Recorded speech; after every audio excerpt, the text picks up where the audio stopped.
So hello केटा हो के छ म बीटीएफ गेमिङ आज म फेरि अर्को नयाँ भिडियो लिएर आइसकेको छु अनि सबजनालाई थाहै होला इभेन्ट के हो भनेर थम्बनेल हेरेर थाहा पाइसक्यो होला भिडियो के हो भनेर यो इमोट खासमा हाम्रो बीटी सर्भरमा हिजो आइसकेको थियो तर हिजो टपअप एभाइलेबल नभएर होला मैले मसँग डायमन्ड टपअप गर्ने अप्सन थिएन सो त्यही भएर म भिडियो आज लिएर आइरहेको छु सबजना भिडियो हेरिदिनु होला लास्टसम्म माया र सपोर्ट देखाइदिनु होला यति नै भन्न चाहन्छु अनि स्पिन गर्नुभन्दा पहिला मसँग अलिक थोरै डायमन्ड थियो त्यही भएर मैले 6 स्पिन अलरेडी गरिदिएको छु हैन 500 डायमन्ड मागिरहेको छ लास्ट ग्रान्ड प्राइजको लागि त्यसपछि हामी हजार गर्नेछौँ हेरौँ के मतलब पाउँछ के पाउने कुन इमोट पाउने र कुन पाउने छैन ल स्पिनको तर्फ लागौँ है त स्पिन गर्नभन्दा पहिला जो पनि च्यानलमा नयाँ हुनुहुन्छ सबजनाले लाइक सब्स्क्राइब सेयर गरिदिनु होला बेल आइकनमा अलमा प्रेस गरिदिनु होला यति नै भन्न चाहन्छु ल हामी स्पिनको तर्फ बढौँ पहिलो स्पिन हाम्रो त स्पिन त अलरेडी मैले गरिसकेको छु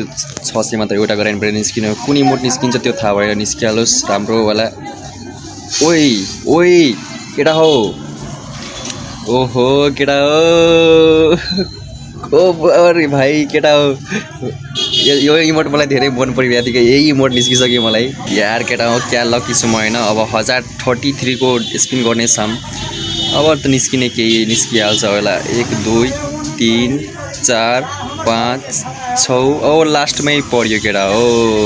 के पर्छ त ल ओइ न त्यो होइन के केटा हो यार छ्या कुन इमोट पर्यो यार यो इमोट चाहिँदैन यार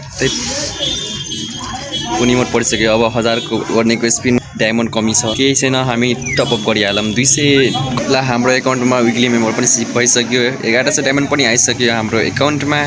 अनि हामी स्पिन गर्नेछौँ फेरि एउटा इमोटको लागि कुन पर्छ फ्ल्यागवाला परिहालोस् त लास्टको त्यो निकालिहाल्छु पछि डायमन्ड जम्मा गरेर विकली मन्थलीको मेरो डायमन्ड आएपछि निकालिहाल्छु केही छैन अहिलेको लागि स्पिन गरौँला र के पर्छ हेरौँ है त 1033 को डायमन्ड स्पिन भइसक्यो के पर्छ पहिला नै पर्छ भने डायमन्ड रिफन्ड पनि हुनसक्छ तर लास्टमा दिइरहेछ गरिनाले लुटिरहेछ मलाई नै बर्बाद पारिरहेको केटा हो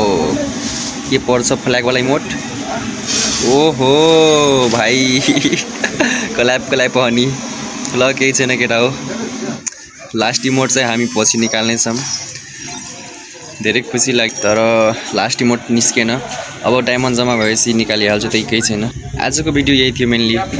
मेरो एक दिन लेट भइसक्यो त्यसको लागि सरी केटा माफ पाम त अहिलेको लागि यति नै अब भेट्नेछौँ अर्को नयाँ भिडियोमा अहिलेको लागि बाई बाई टाटा।